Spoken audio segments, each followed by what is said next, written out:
Salut tout le monde, c'est Dusty, j'espère que vous allez bien. Aujourd'hui, on se retrouve pour une autre vidéo technologique sur la chaîne. Puis aujourd'hui, guys, on voit 4 produits technologiques à moins de 30$ pour offrir en cadeau.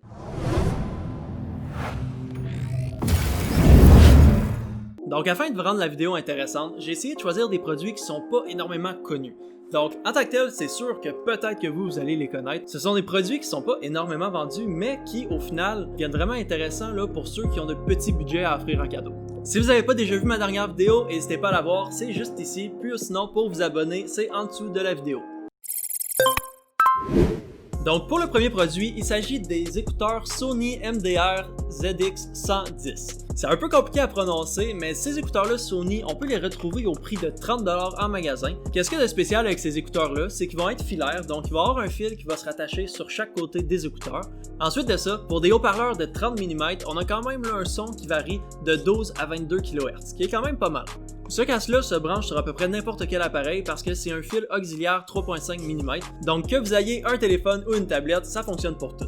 Mon premier aperçu, le casque il est léger, il a un beau design, puis en plus de ça, je trouve qu'il a l'air quand même pas pire confortable. En l'ayant sur la tête, c'est sûr que c'est pas le casque le plus coussiné de tous, mais quand même, c'est assez confortable, ça accroche pas trop sur les oreilles, donc au final, là, je pense que même à long terme, ça peut être un casque qui peut être intéressant.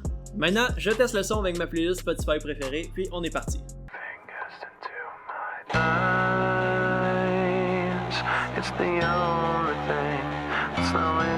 Honnêtement, je suis très surpris du résultat. Pour un petit casque de cette grosseur-là, à 30$, ça vaut quand même la peine de l'acheter si vous cherchez un produit qui est pas trop cher, parce qu'en fait, le son sonne pas du tout cacane. On a un son, bien évidemment, qui sera pas avec des basses, des aigus puis des graves hyper extrêmes, mais quand même, là, c'est assez surprenant du son qu'on peut avoir. Si j'avais juste à aller prendre une marche, à faire du vélo, faire une activité physique, j'aurais même pas peur de prendre ces écouteurs-là, parce que pour 30$, le son est bon, ce serait pas nécessairement sur la musique que je me focuserais le plus, donc au final, même si l'écouteur viendrait qu'à briser ou quoi que ce soit, on a quand même un produit qui est bon, qui vaut pas trop cher, puis honnêtement, c'est très surprenant. Donc maintenant, on passe au produit numéro 2.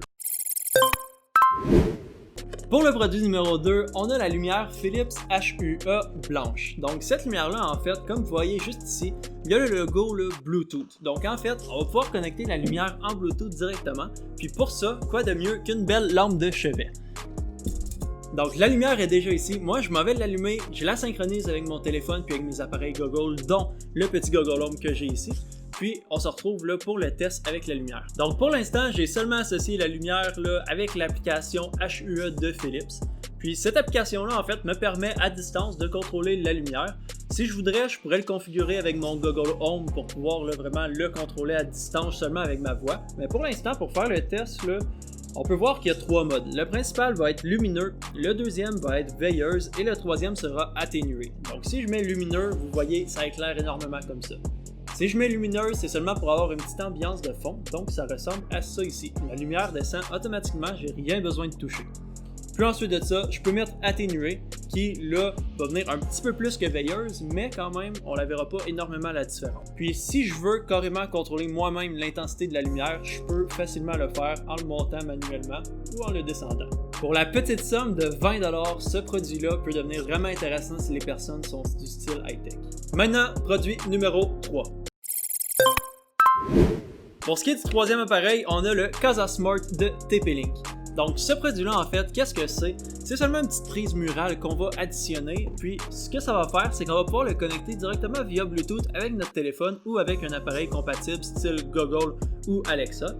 Puis par la suite, on va pouvoir lui dire à lui allume-toi de 8h le matin jusqu'à 20h le soir. Donc pendant tout ce temps-là, on peut dire que c'est notre télévision qui va être branchée directement dessus, qui va être allumée. Pendant les heures qu'on n'a pas cédulé, en fait, le produit, lui, va juste s'éteindre totalement, donc pas d'utilisation d'électricité non nécessaire. Puis il faut savoir que ce produit-là, on le trouve pour seulement 15$, donc pour quelqu'un qui veut vraiment contrôler là, son utilisation d'énergie dans la maison, ça peut être un produit super intéressant, même que si vous voulez, vous, qu'à 20h le soir, les lumières de la maison s'allument, on peut lui demander de le faire, donc ça va le faire automatiquement, pas besoin de le faire manuellement. Pour le troisième produit, on se retrouve avec le mini GPS de la marque Tile. Donc ce mini GPS là, moi je l'avais déjà en ma possession, c'est ma copine qui l'utilise pour pas perdre ses clés. En fait, comment que ça fonctionne? Avec le iPad, moi j'ai programmé l'application Tile, puis celui-là va pouvoir me dire directement où est-ce que c'est.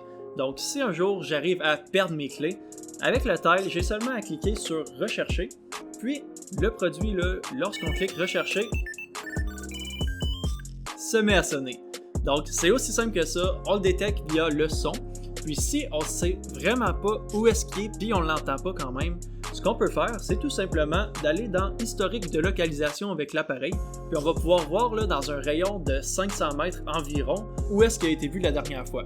Donc peut-être que je l'ai oublié au centre-ville, ça va me dire que ça va être au centre-ville, mais où est-ce précisément qu'il va être, ça va falloir fouiller. Puis sinon, ce qui est intéressant, c'est qu'on peut aussi faire l'inverse. Mettons que j'arrive à me faire voler mon iPad, puis que je sais que c'est quelqu'un dans l'entourage qui l'a, ben c'est pas compliqué. Double-clic sur le tile, et ce qui se passe, l'iPad se met à sonner. Donc hop, c'est toi qui l'as, je m'en vais chercher mon iPad. On peut retrouver le produit tile pour le prix de 30$, puis celui-là va fonctionner dans le noir, dans le blanc. Puis il y a aussi d'autres appareils qu'on peut directement coller sur une télécommande par exemple, ou vraiment là, sur n'importe quel produit que vous voulez pas perdre. Donc on en a déjà terminé pour la vidéo d'aujourd'hui sur 4 gadgets électroniques à moins de 30$ que vous pouvez acheter pour des cadeaux. Donc si la vidéo vous a plu, n'hésitez pas à laisser un j'aime, ça ferait super plaisir. Puis si vous n'êtes pas abonné à la chaîne, n'hésitez pas à vous abonner pour se revoir dans les prochaines vidéos. Allez, ciao, bye tout le monde!